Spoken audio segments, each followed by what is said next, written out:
Unlock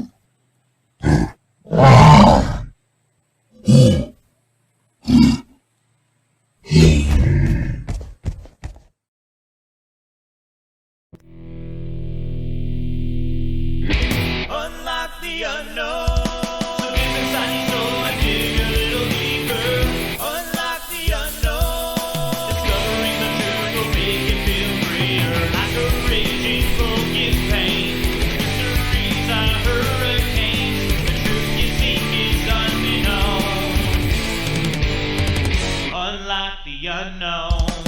I won't accept it, what the skeptics even have to say. They disconnected, redirected, and it's so cliche. So much evidence is building up in our possession. So many elements conclude the answer to this question.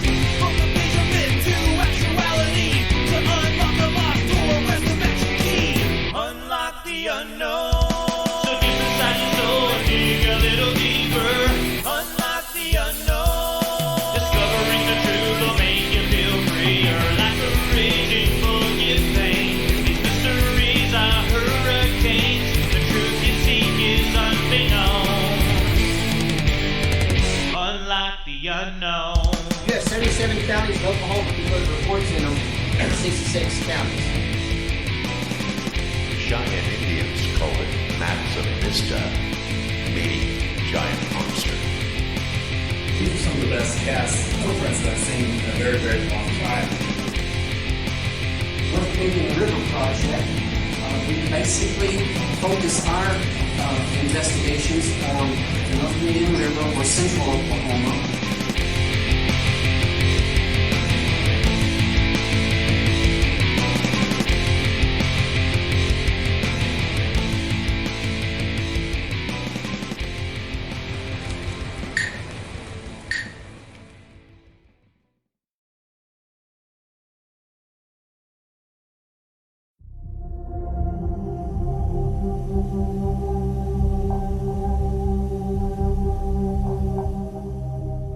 And welcome back to Squatch Ranger Files.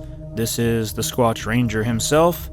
I took a few months off, guys. I apologize, but I am back, ready to do some more podcast shows for you.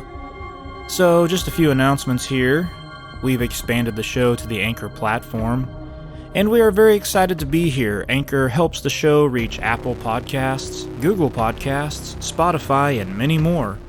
We hope to grow our audience and are able to continue to bring you the latest Bigfoot reports from around the country. The show has also been added to the Amazon Music app under the podcast section. We are also very excited to be a part of the Amazon community. So no matter what avenue you go to listen to the podcast, you got several options.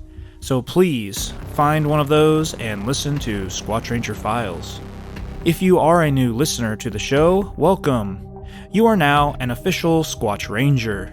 Your duties include have an open mind, ask questions, trust but confirm, and always seek the truth. Thanks for joining the show. Now, like I said, it has been a while since I've been on here. A few more announcements. Back in February of 2022, we had an NOBRO training weekend, and several new members joined our organization, the Native Oklahoma Bigfoot Research Organization. And so we do have several new members. So congratulations to our new members that joined back in February. We also announced our Investigator of the Year. Our organization actually has an Investigator of the Year. That was Evans Bailey. He was named as our Investigator of the Year, so congratulations to him, very well deserved.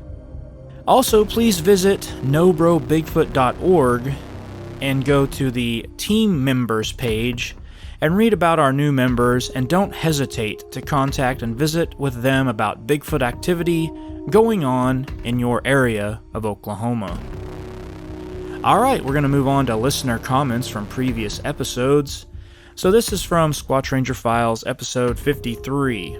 In that episode, we talked about audio waves and game and trail cameras and maybe the different sounds they could make, and maybe Sasquatch and Bigfoot can pick up on the sounds in the woods. So here's where these comments are coming from. This is from Livewire. I firmly believe they can see the infrared light on cameras. I had 19 game cams in the woods around the perimeter of my yard. The only benefit, really, of using the cams is it changed the direction they would approach the house. On my security cameras, you could turn off the infrared lights and have mics also. I caught more evidence this way, and I would also relocate the cameras almost daily since they were battery powered.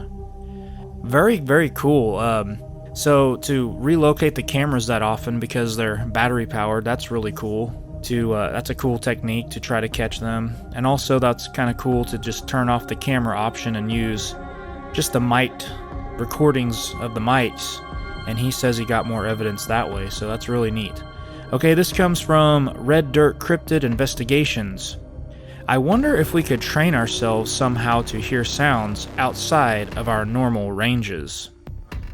Well, Red Dirt Cryptids, I'm not sure if we can actually train ourselves to do that, but if we can, that would be really, really neat. So if we can come up with some kind of training system to do that, let me know.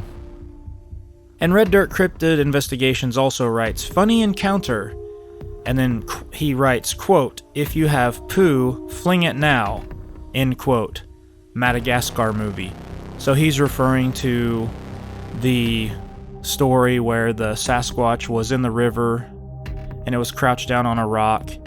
And according to this report from the last episode, it was going to the bathroom, number 2 style, and it was flinging the poo at the eyewitness.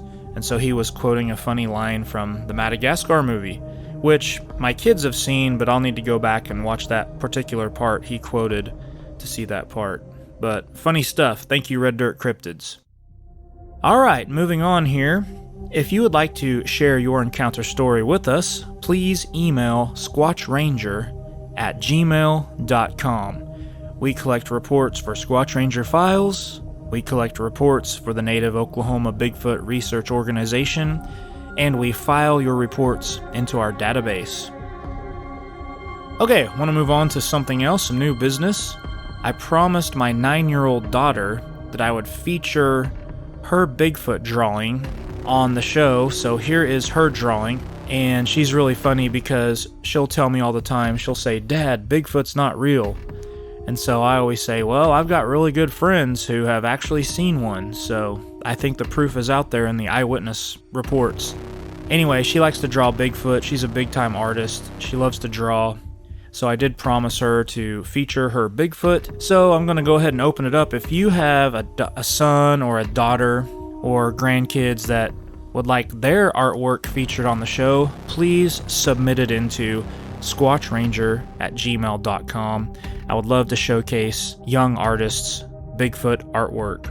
Also, if we just have any other artists that are interested in drawing and having your Bigfoot drawings and work used in the show with the encounter stories, please email me and submit your artwork. I would love to use some of our listeners' art in the show.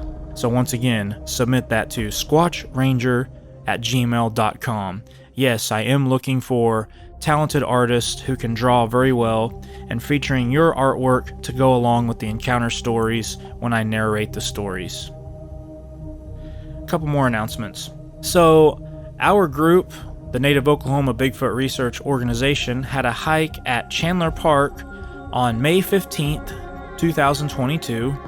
They were scouting the area for signs of Bigfoot activity since the single track was found in Chandler Park back in December of 2021.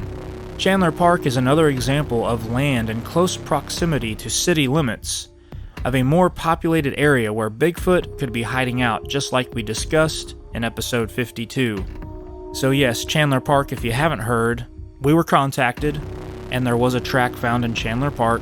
I went out and measured it. It was 17 inches in length, and about 6 to 7 inches in width, ball width, and about 4 inches at the heel width. Me and another gentleman from our organization, we casted the print. We do have a cast of it. This Chandler Park is very close to Tulsa, Oklahoma. And Tulsa is a little bit more of a populated area, especially in Oklahoma. It's the second largest city in Oklahoma. And so Chandler Park is right there. If it's not in Tulsa city limits, it's right next to Tulsa city limits, and it's right on the Arkansas River. It's a great spot for maybe a Bigfoot to hang out temporarily, in my opinion, not long term. So maybe that's what was happening, but very, very interesting. We had some of our team go out and look for signs. They didn't see any signs, but they had a really good hike. Okay, very good. So today's episode is going to be a little bit different. Instead of me narrating the stories, I'm going to use some phone interview recordings of some eyewitnesses and let them tell their accounts themselves. Alright, so without any further ado, here are the phone interviews that I had with a couple of eyewitnesses. Everyone's going to remain anonymous, but they gave some great reports. So, please enjoy. Number 129. Bigfoot punches van on Indian Nation Turnpike near Hugo, Choctaw County, Oklahoma. Class A, nighttime sighting. Yeah, back in, let's see, 2019, I went down to visit some friends of mine down around Hugo, and I went to come back, I left down there probably about 12:30, 1 o'clock in the morning, something like that, and I always take the Indian Nation Turnpike going down there, and coming back, I started having trouble with my van, and the bad thing about me getting out and traveling, for one, I'm in a wheelchair. If I was to break down somewhere, I'd just be lost, so, and at the time I was driving this big 2000 GMC, full-size van. I mean, one of those big heavy suckers. And I started having trouble with it, so I pulled off the road, stopped, turned it off for a little bit, and I was sitting there, and there was just a little bit of light outside. It was like, that night we didn't have a full moon. It was more or less like a half moon, so there was light, but there wasn't that much light. And after about 10 minutes, I'm sitting there, and all of a sudden, something hit like the back of my van from the top.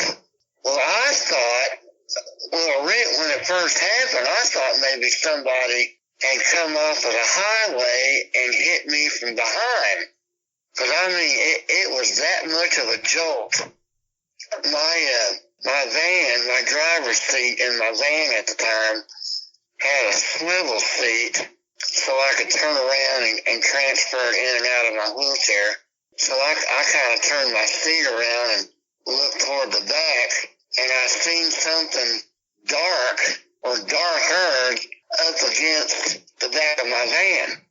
I couldn't make out any features or nothing. It was like whatever was standing outside of my van, if there was a head or shoulders or whatever, it would have had to have been above the top of my van because you couldn't see it. And then next thing I know, it was like it went around on the passenger side of the van at the back, and it was like, I don't want to say it was trying to pick it up, but the van was rocking from the passenger side to the driver's side for like 2 or 3 seconds. And I mean, I was petrified. I thought, oh my God, what in the world? And I wasn't about to get out or try to get out. So I'm sitting there, and next thing I know, I turn back around and look, and I see this thing crossing the interstate. I mean, there was no traffic, no nothing, especially like at 1 o'clock in the morning. And I seen this thing crossing the road, and it looked like it was probably 7.5 feet tall, maybe. And I mean, this thing was huge. And I'm sitting there, I'm shaking like a leaf. And so finally, I sat there maybe another 5 minutes or so. I had the windows I had my driver's side window kind of rolled down halfway, and I kept hearing this. Oh, you've heard of people say that they hear these. It's kind of like a whoop noise. That's what it was.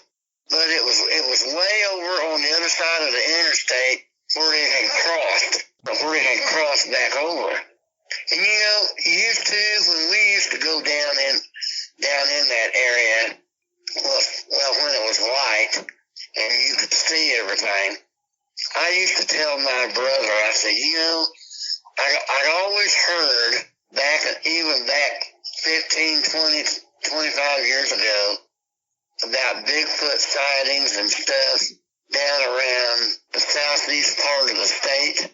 And I mean, that area down there is perfect for something like that. I mean, the hills and I don't want to say it's not really forestry, but what in the world would you call it? Yeah, just the wooded area down in there. I mean, it's like perfect for something like that. But anyway, that night, after I finally got my van started, I mean, I drove all the way back up to 40 to get back on 40 to come home, and I was still shaking.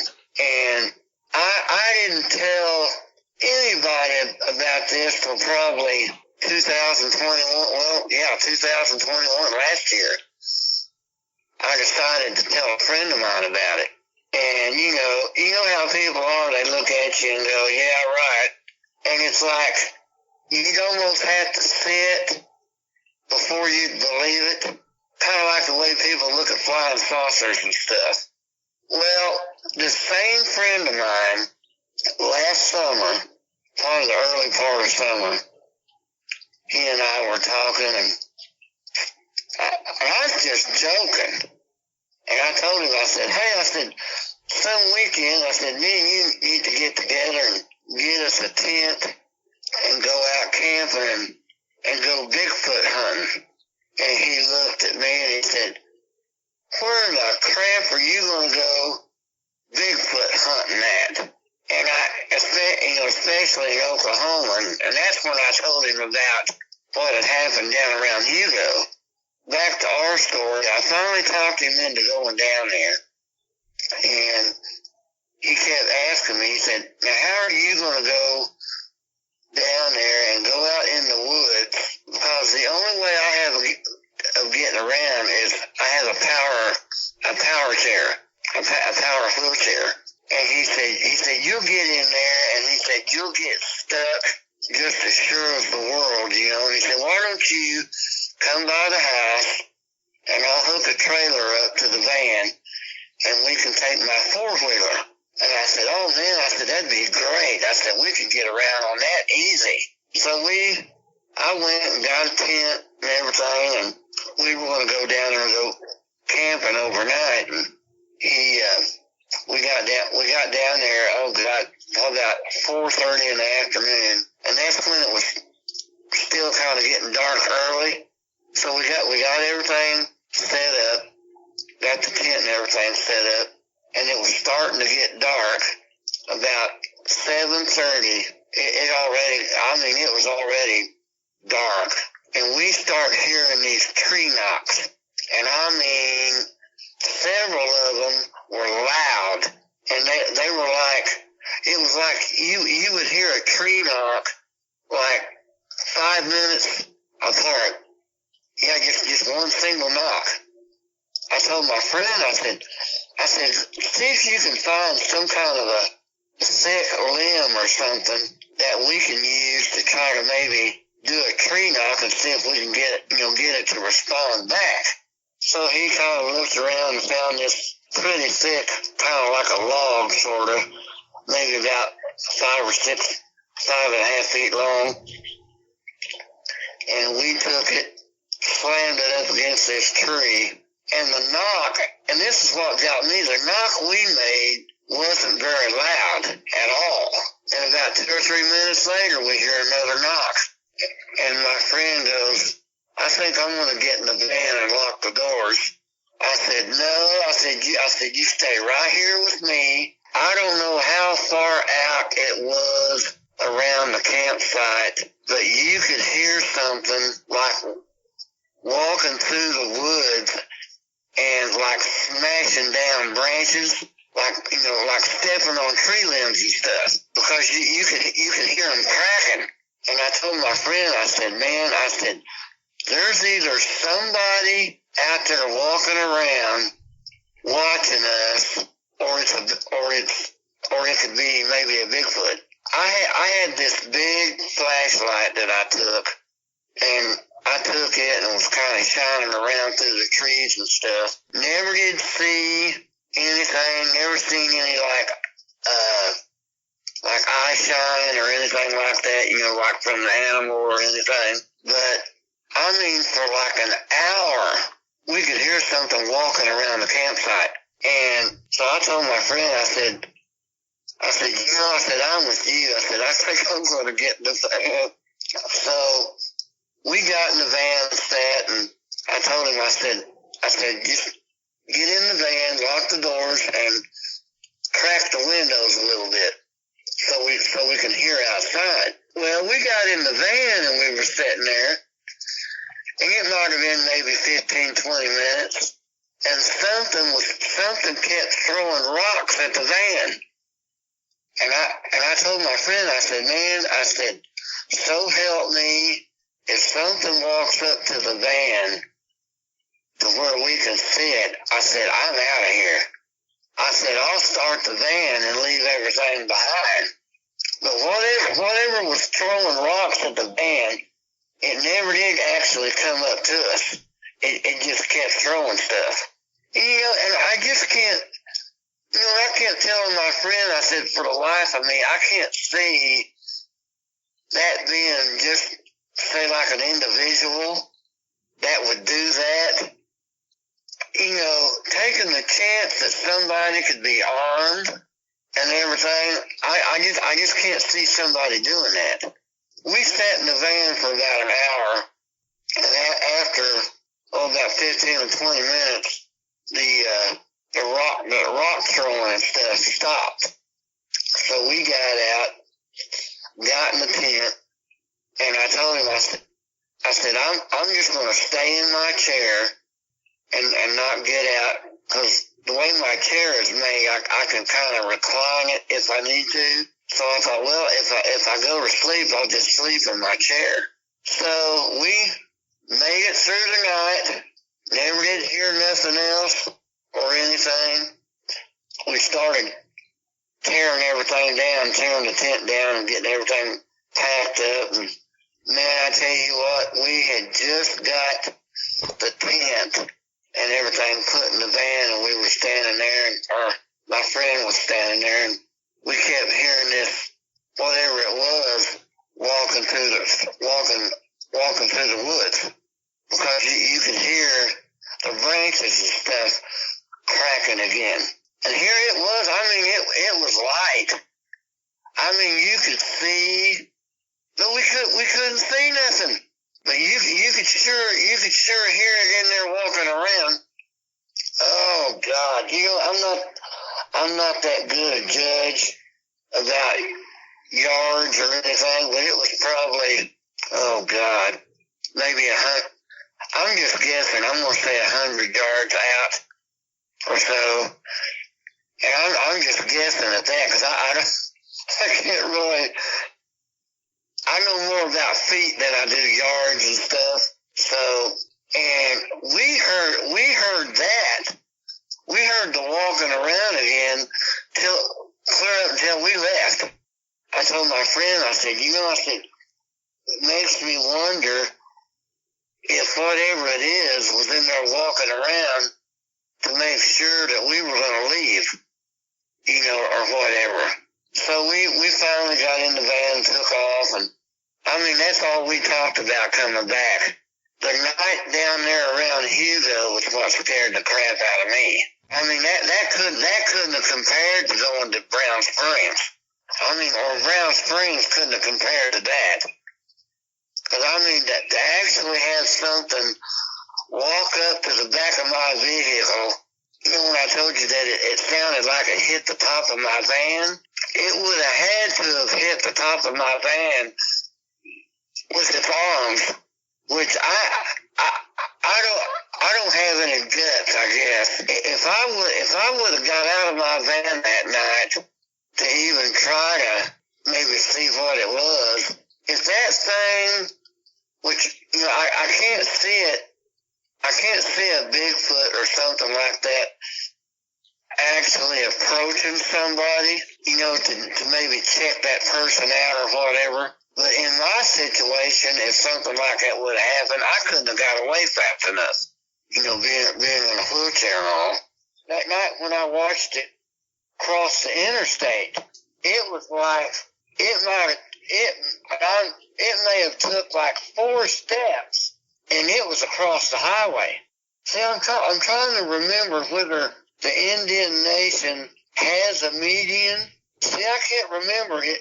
I know it's not like a lot of the turnpikes in Oklahoma. In the middle of the lanes, they'll have like a barrier, like a pretty thick barrier. But I can't remember whether Indian Nation's like that or not. But I mean, if Indian Nation has, you know, has a median, if it's very tall, I mean, it was up and over that median and across the other side and nothing flat. But after it crossed the highway and went back over onto the other side, that's when I started hearing the whooping. Once it got to the other side, it may have just stopped maybe, and you don't know if it was doing that to maybe call out to something else or what. And they were like maybe 5 minutes apart. It was like the body, whatever hair it had was dark. And I could see the shoulders and the head then. And it was like, I wouldn't say it was like a monkey. It was like, it had no neck. To me, it looked like the head just automatically joined the shoulders. You know, like the middle of the shoulders was the head. That was it. You couldn't see no neck or anything. Which, you know, when I was looking at it, I was seeing it from the back. If it turned around and looked back at the van at any time when it was crossing, you couldn't tell it. Maybe because it was so dark or whatever, but I mean, this thing was huge. It was like, it had to be every bit of 7.5 feet tall. You know, I could kind of see, I don't want to say a really good detail, but you could kind of see the fingers, you know, coming off of the hands. But I could, you know, it was like everything, you know, was as dark as it was. Maybe kind of up around the shoulders, because when it was running or whatever, well, to it was probably just walking, but to me it was running. It was like you could see, well, you know, like when a person is walking and their arms are moving back and forth, you can see the detail in their shoulders moving. You could see the same with this. You could see the area in the shoulders moving when its arms were going back and forth. And it was like, it wasn't just running across the road with its arms straight down at its side. You know, the arms were moving when it was running. And when I was telling my friend about that before we went to Brown Springs, he said, yeah, of all the reports and stuff that you hear about stuff like that, especially down around in that area and stuff, he said, do you think it could have been somebody pulling a prank? And I said, let me ask you this. I said, why would anybody at between 1 and 1:30 in the morning, go out and dress up in a suit or something and try to cross Indian Nation Turnpike. And see, when I left to come back home that night, and I come up Indian Nation Turnpike north, there was no traffic, there was no cars on the side of the road, no nothing. So like you say, if it was an individual, they would have had to have parked somewhere. I mean, you can't see somebody doing that. But man, I'll tell you what, I'm sitting here getting the trembles just thinking about it. Oh my God. I mean, that was something that I'll never forget.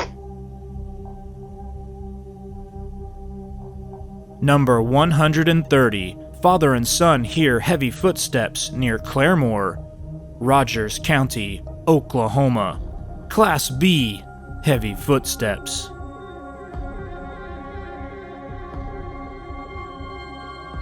So this is in 2001. I can give you as much information as you need. I will start off by telling you it was not a sighting. It was a pre-dawn morning in November when something came between where my son and I had set up to deer hunt on my stepdad's place, and whatever it was that came through did not run, but had the heaviest footsteps of anything I've ever heard in my life. And it probably lasted somewhere between 45 and maybe slightly over a minute. I've told several people this circumstance in the past, and as you probably hear, most people just kind of turn a deaf ear to it. But I thought that with me getting a little bit older, that I did reach out about a little over a month ago to BFRO, and they said that they would get back. And of course, I never heard from anybody. But I just kind of want to tell somebody, if it's something of interest, at least you can put a pin in the area. And then if something else ever comes up or whatnot, my stepdad passed away in 2001.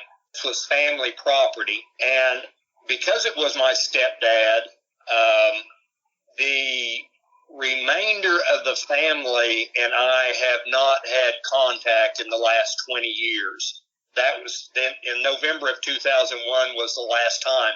This is southwest of Claremore, very near, well, I guess nowadays it would be very near the Verdigris expansion.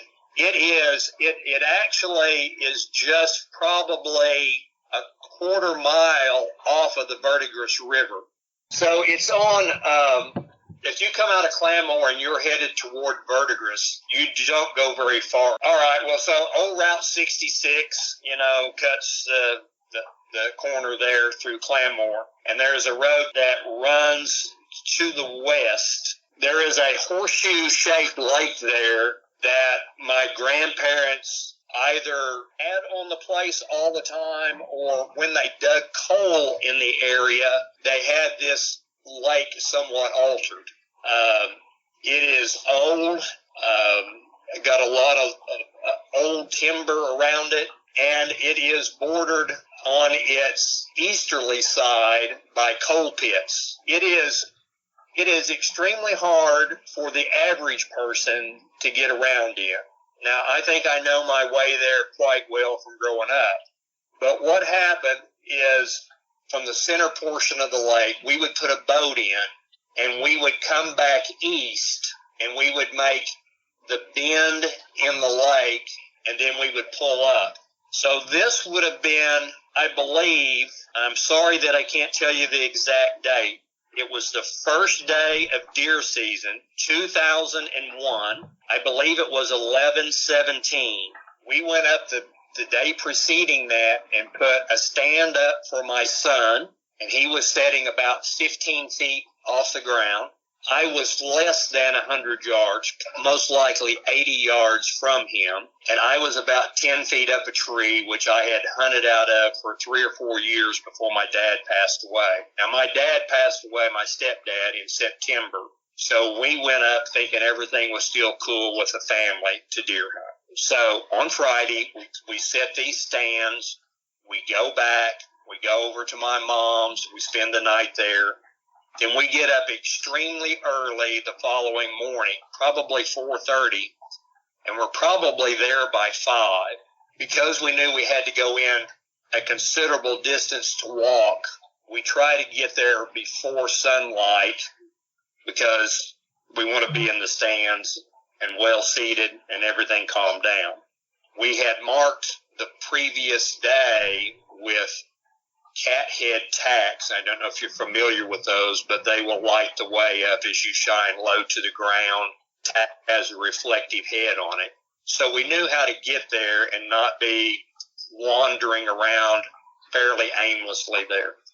Okay, so it was an extremely dark morning. I don't know if it was cloudy or it was just moonless, but it was dark as dark. You had to have a flashlight to see what was going on. We get in there, I put my son in his stand, I come back, I get up in the tree, and I'm going to guess we had been there somewhere between 15 to 20, 25 minutes. And from the east, kind of heading west-southwest, I hear this just extremely heavy footsteps. I don't know how to describe it any other way. Not really a stomping. It was just like something walking. What I did hear, what kind of triggered me off, was the fact that these steps were so heavy, and then we would hear branches break. Not so much leaves rustling, even though it was dry, but you would hear that snap. Now, my son had a radio and I had a radio, and he was relatively new to hunting. We had gone there just to try, in fact, to get his first deer. At the time, I was 43, I believe. So, well experienced in the woods, well versed in this particular area, growing up there all through my teenage years and young 20s. I look and I cannot see a flashlight. My first thought was, okay, it's somebody that is trying to get across this area and go over onto who they call Dr. Sinclair. There is a huge old slough behind this area, and we know that persons go there to duck hunt. And in fact, the property that borders to the south of this had been sold several years ago, and we know that those guys duck hunted, and they would slip through there. So I'm looking for the flashlight. Never see a flashlight. This, whatever it is, seems like it's not impeded by brush or tree limbs. Doesn't sound like anyhow that there's any obstacle. I called my son on the radio and said, whatever you do, this is walking your direction. It's going to come relatively close to you. I'm going to guess 30, 40 yards away. Do not turn on your light. Don't yell. Don't nothing. Just sit there and let it go. So I did the same thing. I did not turn on a flashlight and try to see what it was. I'm going to guess that it was about 30 to 40 yards away from me when at its closest point as it cut through. I never smelt anything out of the ordinary. I couldn't tell you which way the wind was, but classically there is a southerly wind. So if it was to the north of me and then kind of heading west-southwest, I guess there is a chance that the odor we hear about may have not presented itself. So I have to say that that's about the gist of the situation. It's just that I, in all these years, have never got over the fact of how heavy whatever it was walking. So I'm going to give you a little background. Again, I have been government contractor for years. I have been in hostile territory. I've worked a lot in places in the U.S., well-versed being in the hunting industry. I run an outfitting service now. One of my cousins from the Claymore area said, oh, well, maybe it was a bear in the woods. I will tell you, I have hunted and successfully harvested numerous bear, and a bear is super stealthy. I mean, I've had them walk right underneath the tree I've in and just happen to look down and see them. That's where I have to keep going back to. I can't get over the fact of how just 1 foot after the other going down, but almost like, you know, if you were deliberately trying to stomp and make this huge sound where you would just, you know, go through the brush and break what was in your way or step on it with no regard to that there's anybody else around. You're not used to anybody being there. So in my opinion, whatever it was, you know, had a deliberate goal. It knew where it was headed. It was headed toward this slough and or the river. I know that's not a very, oh my gosh, yeah, you saw a Bigfoot or you heard a Bigfoot. I just trying to pass it along that I've got no idea what could make that kind of a trek through the bush there.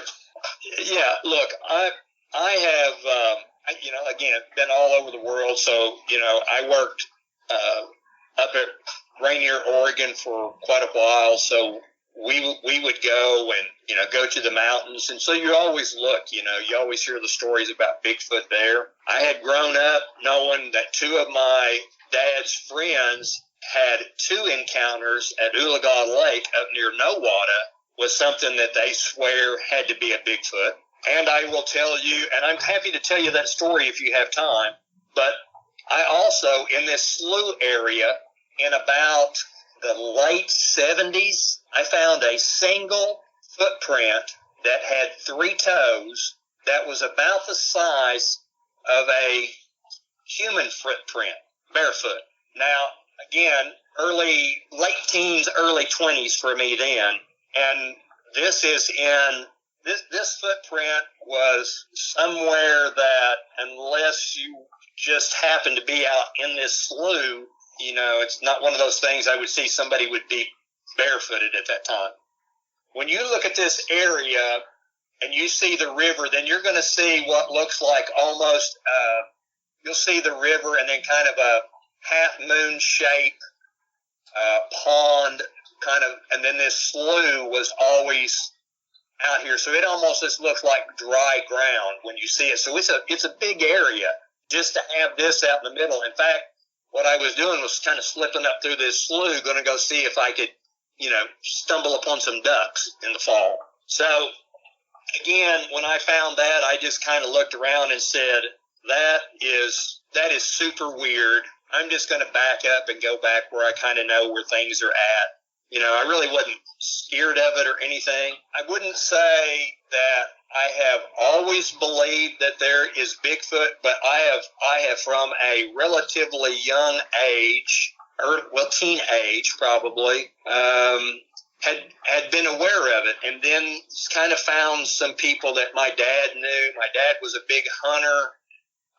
They were out all the time, coon hunted a lot. So some of the stories that we heard, it wasn't a far stretch of the imagination to go, well, okay, so there's something there that people don't know what it is. So in that particular day, that was my assessment. But when I first heard it, I had no idea what it was, because I tell you, it almost shocked me to hear that kind of footsteps and the deliberation of it walking through the woods.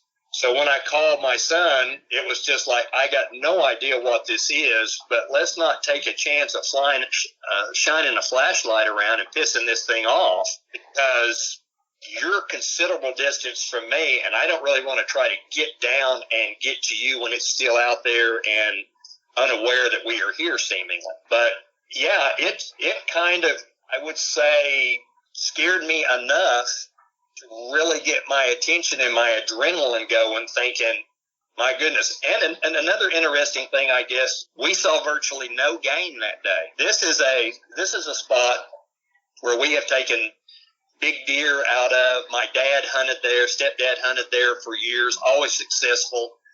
Tons of squirrels, whatnot. That day was pretty dead, and the following day we only saw 2 deer, and then we came on home. We just said, it seems like we're wasting our time. So we talked about it a little bit, and he said he could hear it.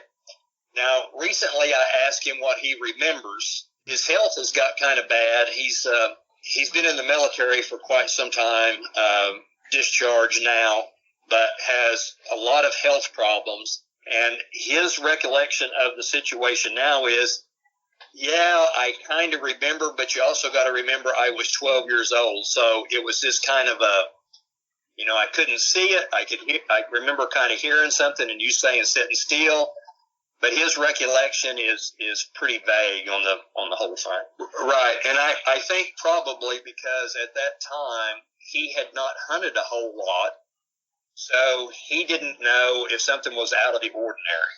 So Dad coon hunted with 2 guys, and they had gone up to near Nowata to hunt squirrels. So that would have been in the spring. That would have been in May.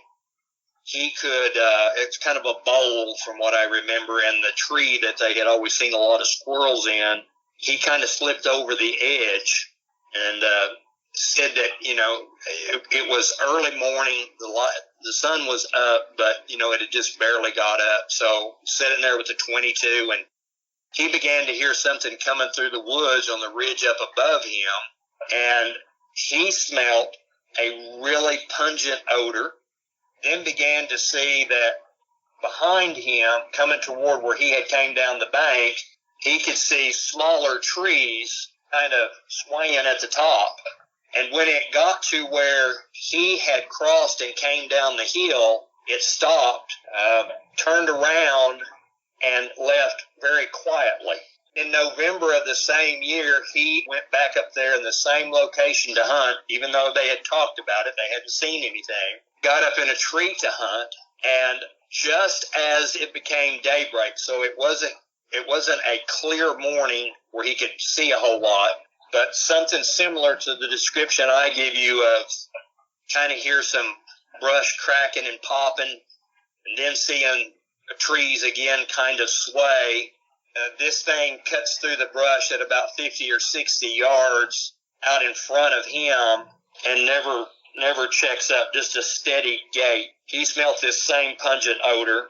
They hunted until 9, 10 o'clock, I guess, if I remember correctly. They loaded up and never went back to that area. They said they were done there. For me, the big thing would have been, hey, look, I shined my flashlight on and there's this thing standing there. And I think that you can realize probably why, you got a 12-year-old kid and here you are and you got a flashlight and you do shine it out there, and then this thing, if it's truly a Bigfoot, and I'm not saying that it was, I'm just saying whatever it was had to be big. Something huge had to walk through. And I know we don't have elephants, so, I just didn't feel like it was the proper situation to shine a flashlight there and then this thing go, man, you ought not be here, or you think that's funny to surprise me and throw a light on me. I mean, you just don't quite know in your mind how to rationalize what could happen. So yeah, I don't know. Now that area, there was a huge Indian encampment there at one time, all around the river area there. We used to go, it was nothing to find 50, 60 arrowheads a day. And when Dad or Grandpa turned the field there, you could fill up a coffee can every 2 days of picking up arrowhead. I tell you that because I have no Native American blood. I have a cousin who is half Cherokee, and he and I talk a lot. And we talked recently about this area, and we kind of thought it funny that this big encampment had been there at some point, and then the weird things that happened. It's always an area with the coal pits and whatnot there. You could go, and you always had this kind of not really creepy feeling, but like, oh, something's watching me. But I never had anything in all the years I had gone there happen until 2001. I will tell you one more little bit of information if you care to have it. So I moved from where Mom and Dad had lived, and I moved up near Sequoia around 1982. My wife's stepdad had a place that was less than a mile from us. It's on Atkins Road. And him and his wife told me two stories one time. We lived in a travel trailer because we were trying to get on our feet. And we had our daughter at the time was very, very young. And it just came up about, well, don't be out farting around at night around here because, back in the 70s, early 80s, we had something around the place. Their story is that one night, like so many people, even in the 70s, you just turned your air conditioner off and you opened up all the windows to try to catch a breeze. They had a brick home, and it was built on a hillside, so the front porch was much higher off the ground than the back. So when you went out the back and the sliding glass door, you just walked out onto the ground. If you came out forward, you had to get onto the porch and then walk down a set of stairs, and that had this huge elevation change. Okay? So they tell me that they had the windows open one night. It was dark. I have no idea what time of night it was. It could have been even into the morning. But that their horses just started snorting and stomping and running and just going crazy. He got up and went to the window and looked out, and they were kind of on this hillside. There was an old creek that ran down through there, and it was a full moon, or near a full moon at the very least, and he could see something crouched down in the water doing whatever. The horses, he could tell, were as far against the fence as they could go. Finally, this thing stands up, and doesn't take much, I guess, for it to disappear. Had woken up at the same time, and she hadn't seen it, but he said, "Hey, this is weird. Here's what I saw. I have no idea what it was. Maybe it was a bear. Maybe somebody. Don't know." So within the week, she wakes up at night and goes to the bathroom, comes down the hallway, would have had to turn left to go into the bathroom.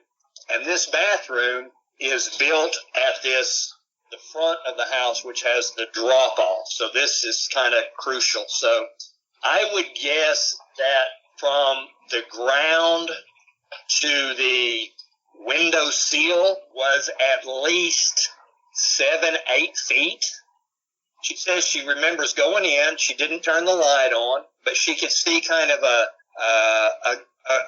reddish pair of eyes looking through this window.